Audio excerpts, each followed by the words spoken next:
नमस्कार, मी सर्वांचं स्वागत करतो हवामान अपडेट या आपल्या यूट्यूब चॅनलवरती. मी नेताय जाधव आणि आपण पाहणार आहोत 1 जून रोजीचा संपूर्ण महाराष्ट्र राज्याचा हवामानाचा अंदाज. सर्वप्रथम आपण पावसाबद्दल जर पाहिलं, 31 मेपर्यंत जो पाऊस पडतो तो असतो प्री मान्सून पाऊस. याचबरोबर 1 जूनपासून जो पाऊस राज्यभरामध्ये याचबरोबर देशभरामध्ये पडतो तो असतो मान्सूनचा पाऊस. सध्याची सिस्टम प्रणाली याचबरोबर वाऱ्याची दिशेनुसार जर पाहिलं तर आणि मान्सून बाबतचे अपडेट जर पाहिले तर मान्सून आजही त्याने कोणतीही प्रगती केली नाही. मात्र मान्सूनची प्रगतीसाठी वातावरण जे आहे ते अनुकूल बनायला सुरुवात झाली आहे. उत्तरेकडून जे वारा आहे ते एक ट्रफ रेषाही भारताच्या मध्य भागापासून तयार झालेली पाहायला मिळते. सर्वप्रथम वाऱ्याची दिशा सिस्टम प्रणालीबद्दल आपण जर पाहिलं, उत्तर भारताचं उत्तर प्रदेश असेल याचबरोबर मध्य प्रदेश असेल या ठिकाणी हलक्या पद्धतीचं एक वाऱ्याची सर्क्युलेशन आहे. याचबरोबर राजस्थानचा उत्तरेचा भाग असेल, राजस्थान उत्तर भागापासून ते केरळपर्यंत अशी एक ट्रफ रेषा झालेली तयार पाहायला मिळते. आता या ट्रफ रेषेलाच पाऊस पाहायला मिळतं. यामुळे राज्यभरामध्येही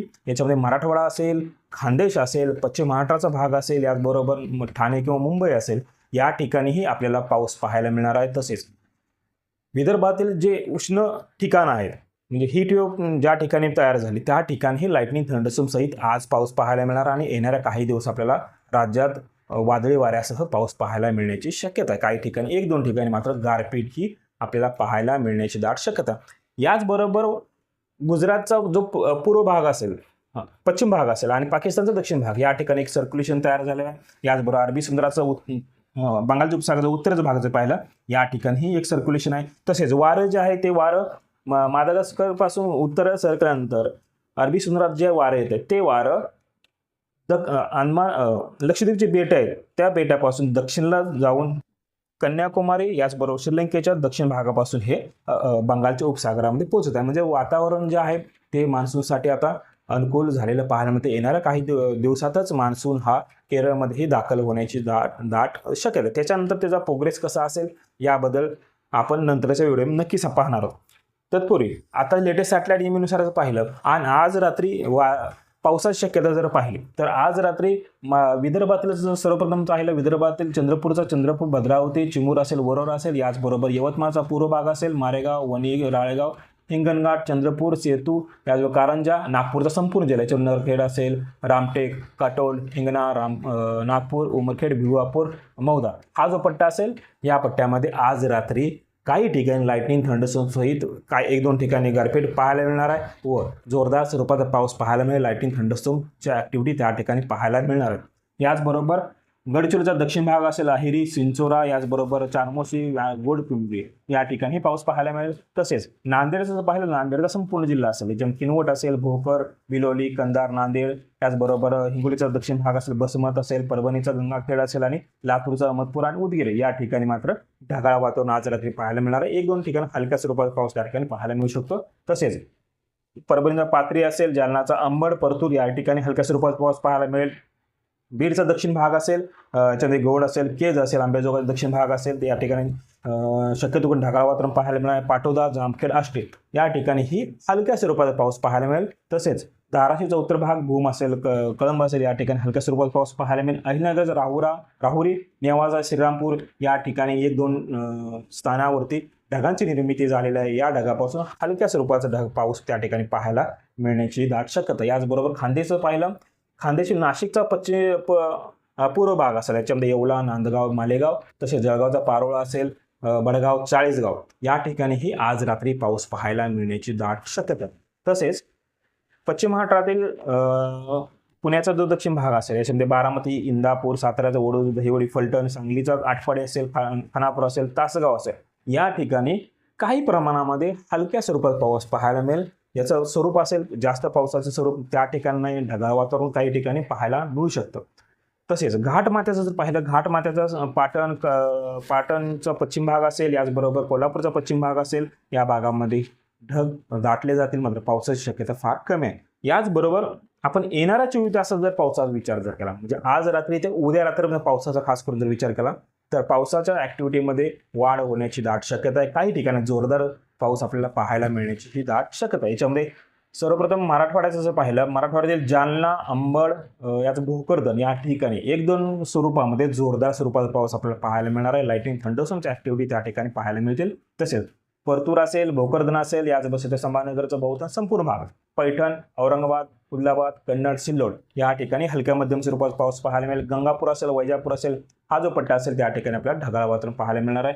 याच्या व्यतिरिक्त बीडमधील गेवराई, आष्टी हलका स्वरूपाचा पाऊस, पाटोदा, बीड, केज, अंबेजोगाई, कळंब, जामखेड, भूम असेल या ठिकाणी ढगाळ वातावरण पाहायला मिळणार आहे. तसेच काही ठिकाणी लाईटनिंग थंडरस्टॉर्मची ऍक्टिव्हिटी त्या ठिकाणी पाहायला मिळते. याचबरोबर परभणी, याचबरोबर हिंगोली असेल, नांदेड असेल आणि लातूर आणि धाराशिव हा जो पट्टा असेल या ठिकाणी एक दुसऱ्या स्वरूपात स्थानिक पातळीवरती ढगांची निर्मिती होऊ शकते व त्या ठिकाणी लाईटनिंग थंडरस्टॉर्मच्या काही प्रमाणात ऍक्टिव्हिटी पाहायला मिळतील व शक्यतो जर पाऊस झाला नाही तर मात्र ढगांचं दाटी त्या ठिकाणी पाहायला मिळणार आहे. याचबरोबर सोलापूरचा अक्कलकोट असेल, दक्षिण सोलापूर, उत्तर सोलापूर, याचबरोबर माळशिरस, सांगोला, मंगळवेढा या ठिकाणी ढगांची दाटी वाढलेली पाहायला मिळेल. तसे साताऱ्याचा दहिवडी असेल, सांगलीतील मिरज, कवठेमंकाळ, आटपाडी व जतचा काही भाग असेल या ठिकाणी ही 1-2 स्वरूपात ढगांची व्याप्ती त्या ठिकाणी पाहायला मिळू शकते. पावसाची शक्यता फार कमी आहे या ठिकाणी. याचबरोबर पुण्याचा शिरूर असेल, दौंड असेल, इंदापूर असेल या ठिकाणी हलक्या स्वरूपात पाऊस पाहायला मिळण्याची शक्यता आहे. तसेच अहिल्यानगरचा विचार जर केला तर अहिल्यानगरमध्ये शेवगाव असेल, पाथर्डी, नगर, नेवासा, राहुरी, श्रीरामपूर, पारनेर तसेच श्रीगोंदा, कर्जत या ठिकाणी मात्र हलक्या स्वरूपात पाऊस पाहायला मिळणारा लाईटनिंग थंडरस्टॉर्मचा ऍक्टिव्हिटी त्या ठिकाणी पाहायला मिळण्याची दाट शक्यता आहे. याचबरोबर जळगावचा विचार केला, जळगावातील चाळीसगाव, पाचोरा, याचबरोबर जामनेर हा दक्षिण भाग असेल, म्हणजे छत्रपती संभाजीनगरच्या बाउंड्री असेल त्या ठिकाणी ही हलक्या स्वरूपात पाऊस पाहायला मिळेल. तसेच चोपडा, यावल, रावेत हा उत्तरेच्या भागामध्ये 1-2 ठिकाणी जोरदार स्वरूपाच्या पावसाची ऍक्टिव्हिटी पाहायला मिळते. याचबरोबर इतरत्र भाग जर पाहिला, या इतरत्र भागामध्ये फक्त ढगाळ वातावरण पाहायला मिळेल. धुळ्याच्या साक्री तालुक्यामध्येही काही अंशी ढगाळ वातावरण पाहायला मिळू शकते. याचबरोबर मराठवाडा, विदर्भाचा जर विचार केला, विदर्भात अति पश्चिम भाग असेल, याच्यामध्ये बुलढाणा, सिंदखेड राजा, लोणार हा जो परिसर असेल या ठिकाणी आपल्याला पाऊस पाहायला मिळण्याची शक्यता आहे. तसेच नांदुरा, मलकापूर, जळगाव, जामोद, संग्रामपूर, याचबरोबर अकोल्याचा संपूर्ण जिल्हा, पातूर असेल, बार्शी टाकळी, मूर्तिजापूर, दर्यापूर असेल, अकोट असेल, अमरावतीचं धरणे असेल, चिखलदरा, याचबरोबर वाशिमचा संपूर्ण जिल्हा जे रिसोड, मालेगाव, याचबरोबर वाशिम असेल, मानोरा, मांगरोळ, कारंजा या ठिकाणी ही ढगाळ वातावरण पाहायला मिळणार आहे व हलक्या स्वरूपाचा पाऊस पाहायला मिळू शकतो. यास जोरदार पाऊस त्या ठिकाणी पाहायला मिळणार नाहीये. याचबरोबर यवतमाळचं पाहायला, यवतमाळ तालुका असेल, कळंब तालुका असेल, याचबरोबर घाटंजी असेल या ठिकाणीही आपल्याला ढगांची दाटे वाढण्याची दाट शक्यता आहे. पावसाची शक्यता फार कमी आहे. झाला पाऊस तर 1-2 स्वरूपामध्येच पाऊस पाहायला मिळेल, जास्त एरियामध्ये पाऊस पाहायला मिळणार नाही. याचबरोबर वर्धाचा उत्तरी भाग, कारंजी असेल, सेतू, नागपूरचा काटोल, हिंगणा, तसेच रामटेक असेल, याचबरोबर भंडारा गोंदियाचा उत्तरी भाग असेल आणि शिंदेवाडी, नागपेठ, ब्रह्मपुरी, त्याचबरोबर गडचिरोली, चारमशी, इटापल्ली हा जो पट्टा असेल या ठिकाणी ही ढग दाटलेले पाहायला मिळतील. हलक्या स्वरूपात पाऊस याही ठिकाणी पाहायला मिळण्याची दाट शक्यता. याचबरोबर तापमानाचा विचार जर केला तर राज्याचा पश्चिम महाराष्ट्राचा भाग असेल, कोकण असेल, खानदेश असेल, मराठवाड्याचा जो हा पट्टा संपूर्ण असेल या ठिकाणी पावसाची ऍक्टिव्हिटी तयार होत आहेत, ढगांची निर्मिती होते. त्यामुळे तापमान हे जवळपास 38 डिग्री सेल्सिअसच्या खाली तापमान पाहायला मिळणार आहे. याचबरोबर गडचिरोली, भंडारा, गोंदिया हा जो पट्टा असेल, चंद्रपूरचा पट्टा असेल या ठिकाणी मात्र तापमान अजून 44 डिग्री सेल्सिअस तापमान त्या ठिकाणी पाहायला मिळण्याची दाट शक्यता आहे. तसेच IMDच्या म्हणजे हवामान खात्याच्या अंदाजानुसार जर आपण पाहिलं तर येणाऱ्या 24 तासासाठी जालना असेल, छत्रपती संभाजीनगर, धुळे, नाशिकचा संपूर्ण जिल्हा या ठिकाणी ऑरेंज अलर्ट जारी करण्यात आला आहे. त्या ठिकाणी लाईटनिंग थंडरस्टॉर्मच्या ऍक्टिव्हिटी पाहायला मिळेल. काही ठिकाणी गारपीट पाहायला मिळण्याची दाट शक्यता आहे. याच्या व्यतिरिक्त भंडारा, गोंदिया याही ठिकाणी ऑरेंज अलर्ट जारी केला राज्य. याचबरोबर राज्यात इतर संपूर्ण विभागामध्ये याच्यामध्ये कोकणाचा उत्तरेचा संपूर्ण भाग असेल, ठाणे, पालघर, कल्याण तसेच रायगड असेल, रत्नागिरी या ठिकाणी येलो अलर्ट जारी करण्यात आले. त्या ठिकाणीही लाईटनिंग थंडरस्टॉर्मच्या ऍक्टिव्हिटी येतील. सातारा, पुणे, अहिल्यानगर असेल, याचबरोबर बीड, परभणी, हिंगोली, नांदेड, यवतमाळ, वाशिम, अकोला, बुलढाणा, जळगाव, नंदुरबार तसेच अमरावती असेल, अकोला असेल, यवतमाळ, चंद्रपूर, गडचिरोली, नागपूर आणि वर्धा हा संपूर्ण पट्टा जो या ठिकाणी येलो अलर्ट जारी करण्यात आला आहे. त्या ठिकाणीही लाईटनिंग थंडरस्टॉर्मच्या ऍक्टिव्हिटी IMDच्या खात्याने दिलेल्या आहेत. याचबरोबर लातूर असेल, धाराशिव, सोलापूर असेल, सांगली, कोल्हापूर आणि सिंधुदुर्ग या ठिकाणी कोणताही अलर्ट नाही आहे. मात्र पावसाच्या 1-2 ऍक्टिव्हिटी त्या ठिकाणी पाहायला मिळण्याची दाट शक्यता आहे. तर हे होतं येणाऱ्या 24 तासाचं राज्याचं हवामान अपडेट. जर आतापर्यंत हवामान अपडेट या YouTube चॅनल सबस्क्राईब जर केलं नसेल तर कृपया सबस्क्राईब करा, बेल आयकॉन करा. धन्यवाद.